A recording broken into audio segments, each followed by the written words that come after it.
Hello everyone, কেমন আছেন সবাই? আশা করি ভালো আছেন। আজকে আমি একটা খুবই মজার ফ্যাক্ট শেয়ার করবো আপনাদের সাথে। তো ফ্যাক্টটা হচ্ছে এরকম যে আমরা ইন্টেন্স ওয়ার্কআউট করব নাকি আমরা কনসিস্টেন্টলি ওয়ার্কআউট করব।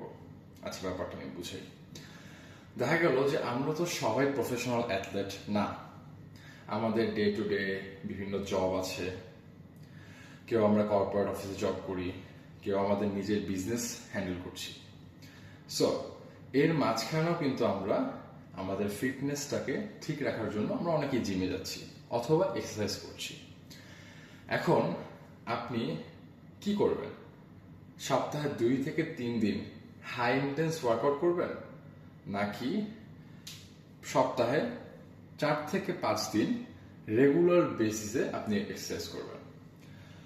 একটা ফ্যাক্ট এরকম আছে, রিসার্চে দেখা গেছে যে যারা আমরা সপ্তাহে 2 থেকে 3 দিন রেগুলার বেসিস না করে সপ্তাহে 2 থেকে 3 দিন অকেশনালি ইন্টেন্স ওয়ার্কআউট করি, তাদের থেকে যারা সপ্তাহে 4 থেকে 5 দিন রেগুলারলি লো ভলিউম এক্সারসাইজ করি, দেখা গেছে 20 মিনিটস আর 25 মিনিটস আর 30 মিনিটস, তারা বেটার রেজাল্ট পায়। ইয়েস। সো আমরা চেষ্টা করব প্রত্যেক দিন অল্প অল্প করে হলেও এক্সারসাইজ করার জন্য। এটা জিমে হোক, এটা বাসায় হোক, যে কোনো জায়গায় হোক। তাহলেই আপনি আপনার যে কাঙ্ক্ষিত ফিটনেস গোল সেদিকে ধাবিত হতে পারবেন। Thank you.